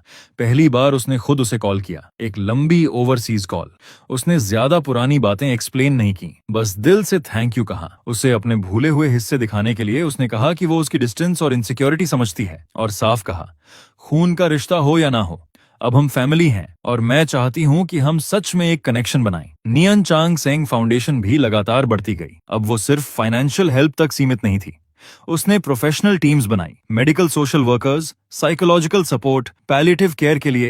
एक एनुअल डिनर में एक लड़की जिसने ट्रीटमेंट पाया था, उसका हाथ पकड़कर रोते हुए बोली, आपकी और वोनियन की वजह से मुझे दूसरी जिंदगी मिली। उस पल वांतंग के दिल में सिर्फ राहत नहीं, बल्कि एक अजीब सी शांति आई, जैसे मेरी जिंदगी किसी और तरीके से आगे बढ़ रही हो। वो अब भी सेमेट्री जाती थी, लेकिन अब हर बार दुख में डूबी नहीं रहती थी। कभी कभी वो मेरे लिए सूरजमुखी लेकर जाती, जो मुझे पसंद थे। कभी कभी वो बस चुपचाप बैठ जाती और मुझे अपनी जिंदगी के बारे में बताती। फाउंडेशन का हाल, कंपनी की परेशानियां, जैसे पहले मैं उसके पास बैठा सुनता था।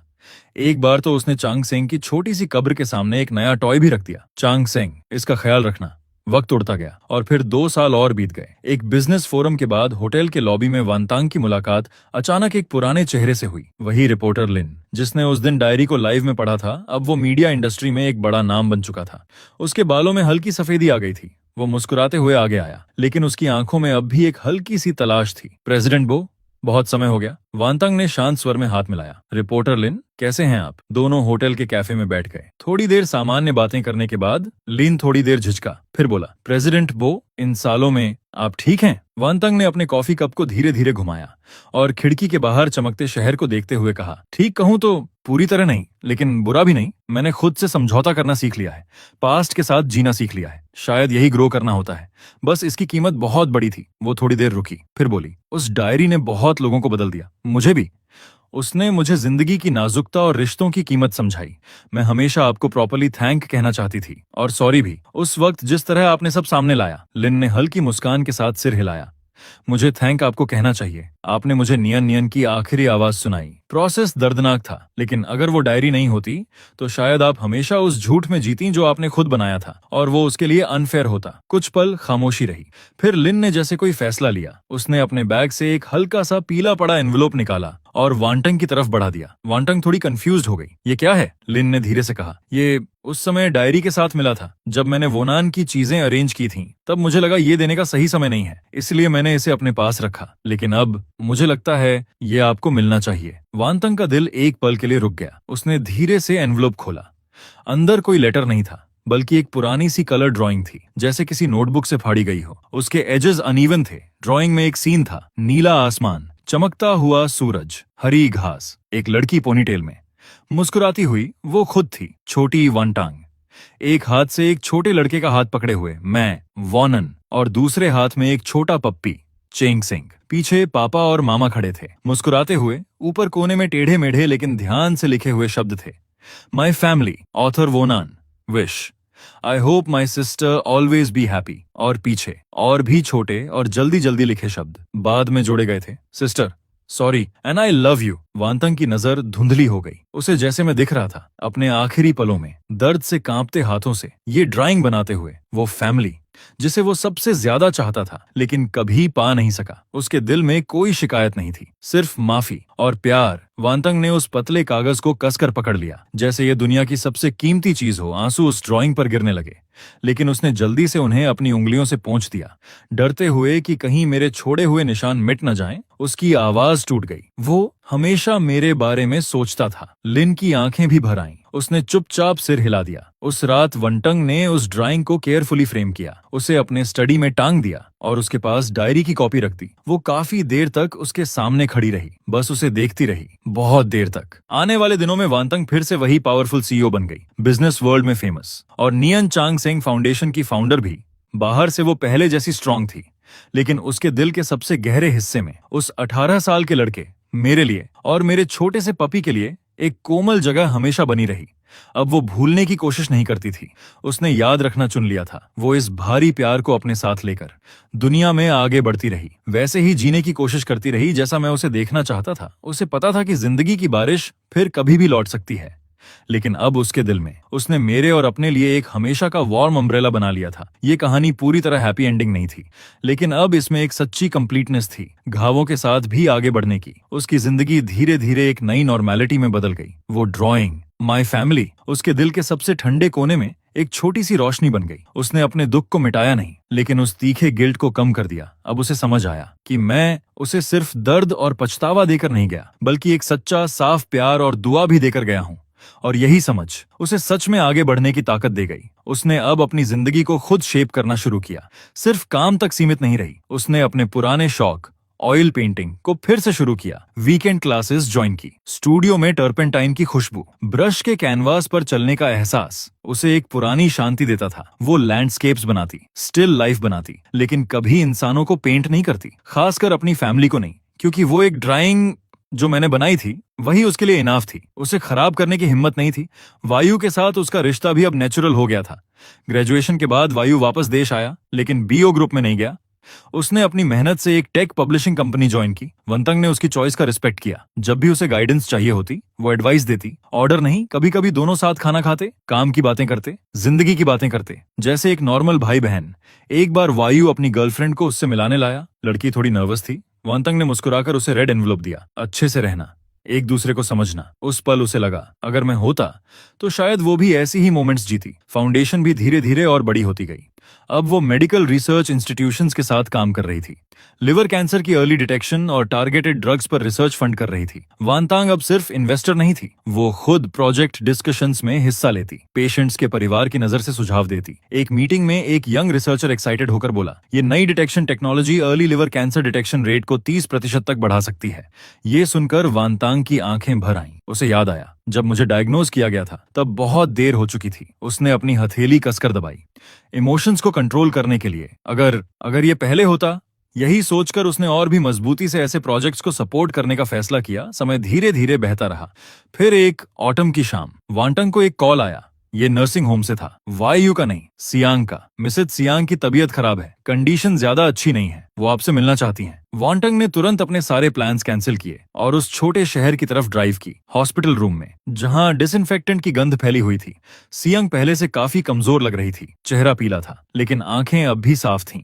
उसने हल्की मुस्कान के साथ कहा, प्रेसिडेंट वो आप आ गईं। वांतंग उसके पास बैठ गई, उसका हाथ पकड़ लिया। मुझे प्रेसिडेंट मत कहो, बस वांतंग कहो। सियांग ने हल्का सा सिर हिलाया, सांस लेते हुए बोली, आदत हो गई है और आप प्रेसिडेंट ही हैं। वो, मेरे पास ज्यादा समय नहीं है, एक बात है जो मैं आपको बताना चाहती हूँ। वंटंग के दिल में एक अजीब सा एहसास उठा। बताइए। सियांग की नजर कहीं दूर चली गई, जैसे वो यादों में खो गई हो। नियन के जाने से पहले उसने तुम्हारे लिए एक मैसेज छोड़ा था, डायरी में नहीं लिखा। उस दिन उसकी हालत बहुत खराब थी, बहुत दर्द में था। उसने मेरा हाथ पकड़ा और कहा, सिस्टर सियांग, अगर मेरी सिस्टर को कभी पता चले तो उससे कहना। शंग थोड़ी देर रुकी, उसकी सांसें तेज हो रही थीं। वंतंग ने जल्दी से उसे पानी देना चाहा, लेकिन उसने हाथ से इशारा करके मना कर दिया और बोलती रही। उसने कहा था, अपनी सिस्टर से कहना कि वो ज्यादा देर तक दुखी ना रहे, किसी को ढूंढे जो उसका साथ दे, पापा मामा की तरह अकेली ना रह जाए, और हर दिन गरम नरम खाना खाए। उसकी आवाज धीरे धीरे कमजोर होती गई।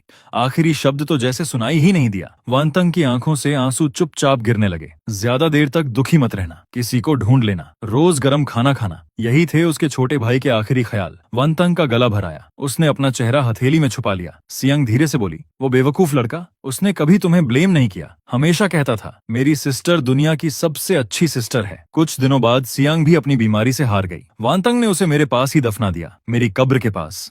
उसने फूल रखे और एक कप गरम चाय। अब जाओ, उससे मिलो। उसके बाद वांतंग ने सच में खाना सीरियसली लेना शुरू किया। उसने एक आंटी रखी जो उसके लिए स्टफ्ड बन्स बनाती थी।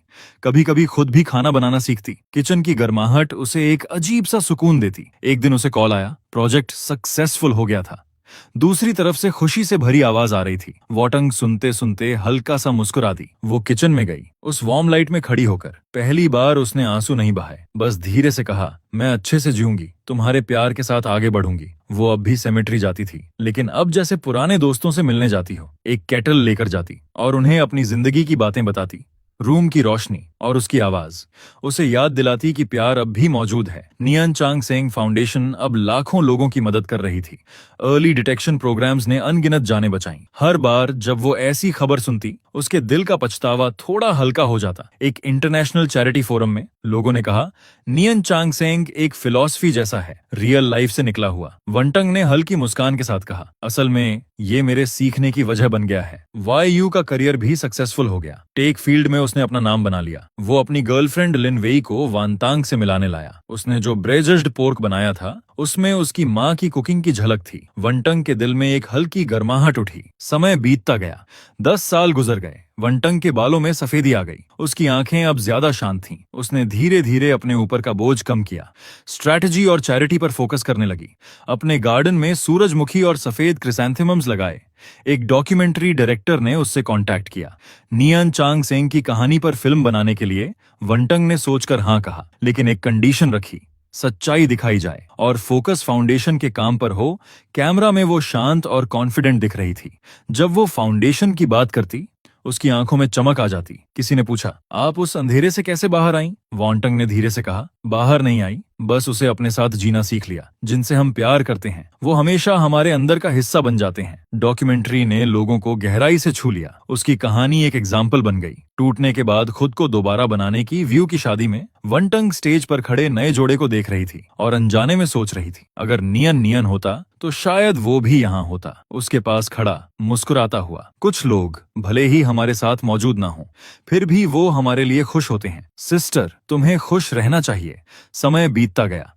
वॉन्टंग अब दादी बन चुकी थी। अपनी छोटी सी ग्रैंड डॉटर नियानीन को गोद में लिए उस बच्ची की आंखें बिल्कुल वैसी ही थीं जैसी मेरी थीं। वो उसे स्ट्रोलर में बैठाकर सूरजमुखी के बीच टहलाती। देखो, ये तुम्हारे दादा और चांगसेंग हैं। वो तुमसे बहुत प्यार करते हैं। जब नियानीन 3 साल की हुई, उसने साफ साफ कहा, दादी, और उस एक शब्द ने वांतांग के दिल में कुछ हल्का सा जगा दिया। वो उसके साथ समय बिताने लगी, उसे फेरी टेल्स सुनाती, लेकिन कभी मेरा नाम नहीं लेती। शायद वो दर्द अब भी गहरा था। वॉन्टंग इंडस्ट्री में एक रोल मॉडल बन गई। उसने सब देखा था, अंधेरी रातें, टूटना और फिर खुद को जोड़ना। धीरे धीरे उसने पीछे हटना शुरू किया, अपने गार्डन का ख्याल रखना, फूलों को खिलते और मुरझाते देखना।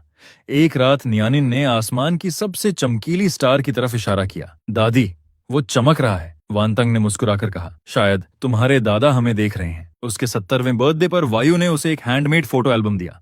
पहली पेज पर लिखा था, माई फैमिली मूवी। न्यानिन ने अपने छोटे छोटे हाथों से लिखा था, परदादा, परदादी, दादा चांगसेंग और हम। आखिरी पेजेस खाली थे और व्यू ने कहा, बाकी हम आगे भरेंगे साथ में। वांतंग ने उस फोटो को हल्के से छुआ। उसकी आंखें नम हो गईं, लेकिन उसके होंठों पर एक सुकून भरी मुस्कान थी। ये गिफ्ट उसे ये बता रहा था कि मैं कभी भुलाया नहीं गया, मैं अब भी फैमिली की यादों में जिंदा हूं। उसने मेरी पुरानी चीजें अरेंज की, लेबल्स लगाकर, ताकि नियानिन जान सके उसकी फैमिली कहां से आई है। और आखिर में वांतंग, जिसने अपनी पूरी जिंदगी चैरिटी और दूसरों की मदद में लगा दी, उसने अपनी बुढ़ापे की जिंदगी शांति से बिताई। अपने आखिरी पल में उसने धीरे से कहा, पापा, मामा, नियन, तुम मुझे लेने आए हो। सॉरी, मैं तुम्हारा ख्याल नहीं रख पाई। उसकी आंखों से आंसू बह रहे थे, जैसे एक बच्ची रो रही हो। लेकिन जब उसने आखिरी सांस ली, उसके चेहरे पर एक शांत, संतुष्ट और मासूम सी मुस्कान थी, जैसे आखिरकार उसे सुकून मिल गया हो।